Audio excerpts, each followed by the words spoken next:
আর এবারে আমরা কি দেখলাম, শেখ মুজিবের মেয়ে নাকি পালায় না।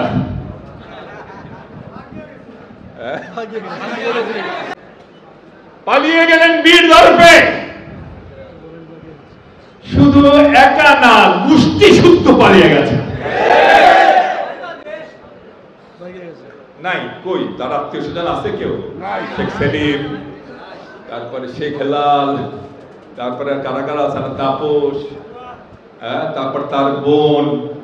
ইস, বোন সারাক্ষণ থাকতো, তাদের পার্সেন্টেজ না দিলে কেউ কাজ পেত না। এখানে যারা ব্যবসায়ী আছেন কেউ নাই, সব পালিয়ে গেলেন, সব শুদ্ধ পালিয়ে গেলেন। আমি জানি না এখন যারা আওয়ামী লীগ করে তারা কিভাবে আওয়ামী লীগ করে।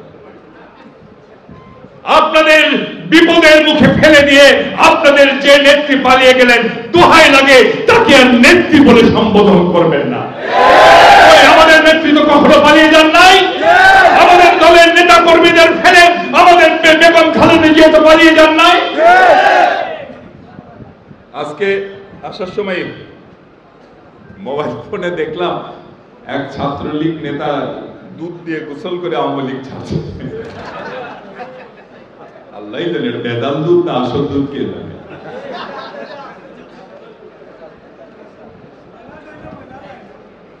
হ্যাঁ, ময়লা দিলে ময়লা যায় না। তারপরেও যদি দেখেন আপনাদের মধ্যে কোন আওয়ামী লীগের দল সারবে হাসিনারে গালিগালাজ করে, তার দলের ধিক্কার জানিয়ে একটু খাঁটি দুধ দেওয়ার চেষ্টা করবেন, তাহলে সাপ্লাই দেওয়ার চেষ্টা করবেন খাঁটি দুধ। ভাই আমার, এরপর আসেন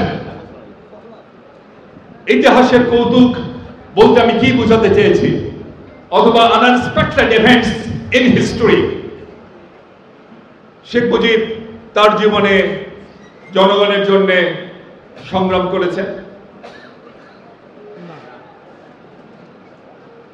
গণতন্ত্রের জন্য স্বৈরতন্ত্রের বিরুদ্ধে সংগ্রাম করেছেন, আমরা দেখেছি। তাদেরকে গণতন্ত্রের সুবাতাস দেওয়া ছিল না, ছিল কিনা? যে মানুষগুলো খেতে পারেনি তাদের মুখে খাবার তুলে দেওয়া, যে মানুষগুলো কথা বলতে পারেনি তাদের কথা বলার সুযোগ করে দেওয়া। উনি তো দেখেছেন, উনি তো মাঠে ছিলেন, উনি তো নেতা ছিলেন। কি আশ্চর্য, উনি ক্ষমতায় এসে সবার আগে যে জনগণ তাকে নেতা বানালো। আপনি পালিয়ে গিয়েছিলেন, তারপরেও জনগণ, আপনি এয়ারপোর্টে গিয়ে লক্ষ লক্ষ জনগণ আপনাকে সম্বর্ধনা দিয়েছে। যে জনগণ আপনাকে নেতা বানিয়েছে, সেই জনগণের গলা প্রথমেই সে টিপে ধরলেন বাদশা।